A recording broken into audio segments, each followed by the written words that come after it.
in order to stimulate economic activity, to bridge the output gap, and create employment. In the same vein, MPC expressed concern over non-payment of salaries in some states and urged action in that direction to help stimulate aggregate demand.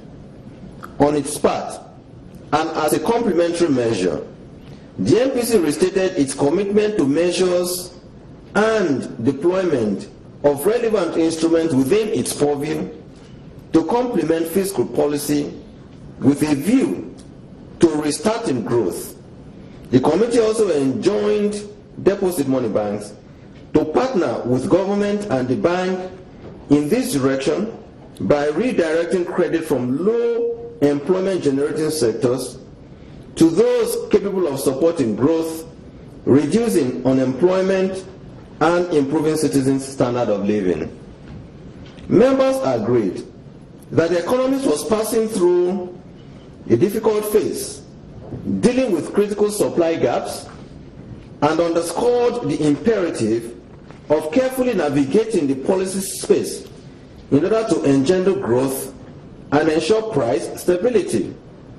The MPC therefore summarized the two policy options it was confronted with as restarting growth or fighting inflation. The MPC was particularly concerned that headline inflation spiked significantly in June 2016, approaching twice the size of the upper limit of the policy reference band. The committee noted that inflation had risen significantly, eroding real purchasing power of fixed income earners and dragging growth. The MPC was further concerned that while the situation called for obvious tightening of the monetary policy stance, the recession confronting the economy and the prospects of negative growth to year-end needed to be factored into the policy parameters. The arguments in favor of growth by the committee members were anchored on the premise that the current inflationary episode was largely structural.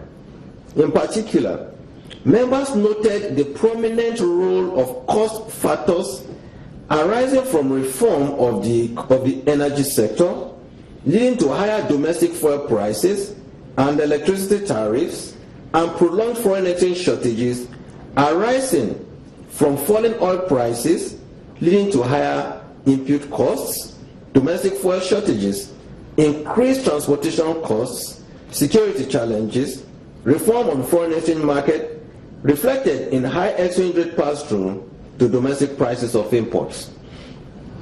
Consequently, the current episode of inflation, being largely non-monetary but largely structural, tightening at this point would only serve to worsen prospects of growth recovery, as the bank had in June 2016 withdrawn substantial domestic liquidity through the foreign exchange market upon the introduction of the flexible foreign exchange rate market regime. Members, however, noted the negative effects of inflation on consumption and investment decisions and its defining impact on the efficiency of resource allocation and investments. The Monetary Policy Committee further noted the prolonged non-payment of salaries, a development which has affected aggregate demand and worsened growth prospects. It also noted that at the May MPC meeting, members weighed the risks of balance of probabilities against growth and voted to hold, allowing fiscal policies some space to stimulate output with injections, but this has been long in coming. MPC also, on another hand, considered the high inflationary trend, which has culminated into negative real interest rates in the economy, noting that this was discouraging to savings.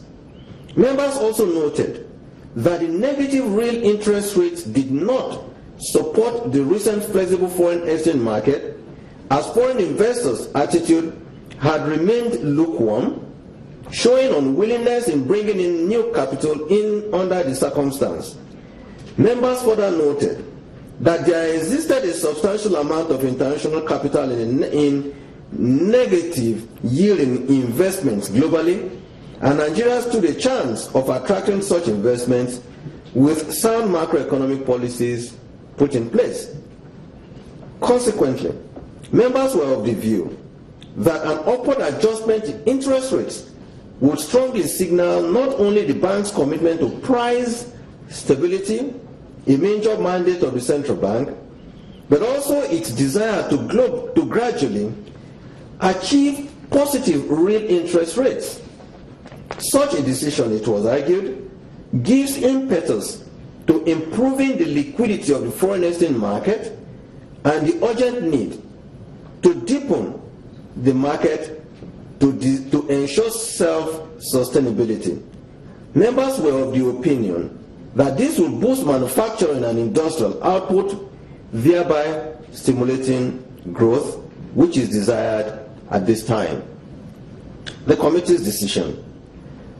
The MPC, recognizing that the bank lacked the instruments required to directly jumpstart growth, and being mindful not to calibrate its instrument in such a manner as to undermine its primary mandate and financial system stability, in assessment of the relevant issues, was of the view that the balance of risks remains tilted against price stability.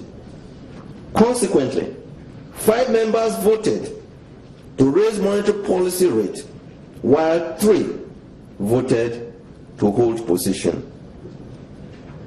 In summary, the MPC voted 1. To increase MPR by 200 basis points from 12% to 14%. 2. Retain the CRR at 22.5%. 3. Retain the liquidity ratio at 30%. And 4. Retain the asymmetric window at plus 200 basis points and minus 500 basis points around the MPR. Thank you for listening. Thank you, Governor. Distinguished ladies and gentlemen, that was the communique of the MPC for July 2016. Our House rules still remain.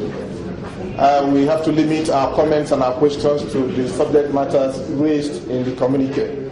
And let me say this. Notwithstanding the fact that MPC voted in the direction of increasing the MPR, the Central Bank of Nigeria's development finance focus remains in place.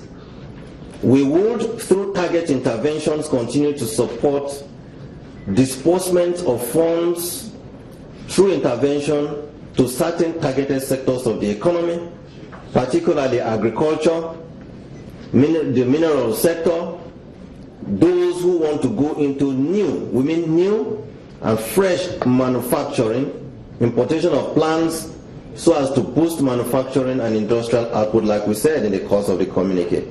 So notwithstanding that, yes, generally you find that maybe had moved on by 200 basis points for specific reasons that have been highlighted in this communique. The central bank remains committed to boost through targeted intervention and through its anchor borrower programs, not only for rice but also for tomatoes and other agricultural produce where we see potentials for strong comparative advantage in the country. I thought I should underscore that. Thank you. Thank you, Governor. As usual, if you have any questions, but the communique is so clear. If you have any questions, you can come up, tell us your name. Please, one question, because it appears so many people will be asking questions. Tell us your name and the organization you represent, and then ask your question. Yes. Thank you, Mr. Governor. My name is Sonia Adejoko from the Nigerian Tribune. So I would like to know your assessment of the new Forex regime. How has it been so far? Thank you, sir. Thank you, Sonia. Okay. Good afternoon, Mr. Governor. I'm Nancy, the anchor of the Monitor on AIT. First, I want to actually know why you actually tilted, as the MPC tilted, to fighting